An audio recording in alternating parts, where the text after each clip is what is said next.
IT sector peoples जो भी है, मतलब आईटी सेक्टर में जो भी लोग काम करते हैं, उनमें बहुत ही कॉमन जो पेन है वो बैक पेन है, लोअर बैक पेन।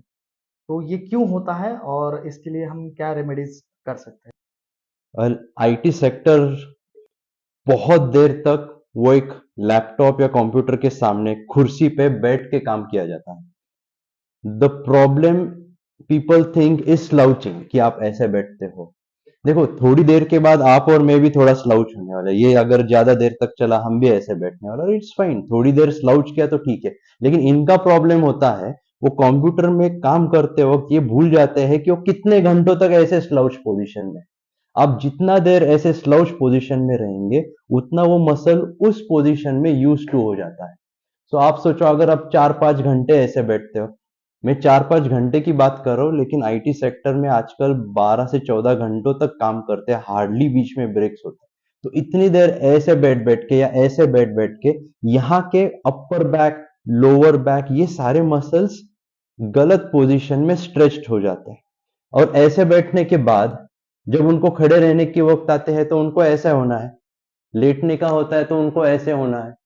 तो ये पोजीशन लाने के लिए वो मसल स्ट्रेच्ड है, ये स्ट्रेच पोजीशन में मसल वीक हो जाता है। एंड जब वो नॉर्मल पोजीशन में आने का कोशिश करते तो उनको बैक पेन, नेक पेन, ये प्रॉब्लम होता है। तो इस प्रॉब्लम का सॉल्यूशन ये नहीं है कि स्लाउच मत करो। इस प्रॉब्लम का सॉल्यूशन है कि आप पोजीशन बार बार चेंज करते रहो। समझो आप 20 मिनट, आधा घंटा भी ऐसे बैठे हो, तो थोड़ी देर के बाद उठ के खड़े हो जाओ। बॉडी ग्रेविटी के अगेंस्ट काम करने के लिए अपने आप सब खुद को ठीक कर देता है। फिर बाद में फिर से बैठो, फिर से काम करो।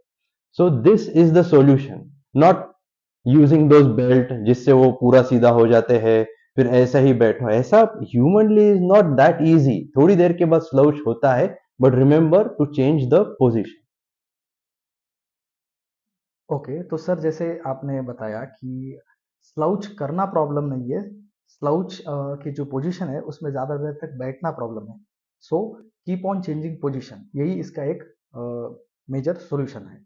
लेकिन मैं आपसे ये भी पूछना चाहता हूँ कि जब जो हमारे बैक में पैरास्पाइनल मसल्स है, जो कि 7 सेगमेंट लेयर है मसल्स की, तो क्या जिम में वर्कआउट करने के बाद, अलग अलग तरीके के वर्कआउट्स करने के बाद, इन मसल्स को स्ट्रेंथन करने के बाद, इनकी जो कैपेसिटी है इसको बढ़ाने के बाद, क्या ये हेल्पफुल या कारगर रह सकते हैं हमारी जो भी ये बैक के जो प्रॉब्लम्स है इसके लिए? ये जैसे आपने बोला कि अगर हम एक्सरसाइज करेंगे, पैरास्पाइनल मसल स्ट्रेंथन करेंगे, तो उसका क्या रोल होता है आपकी डेली लाइफ में, रूटीन में।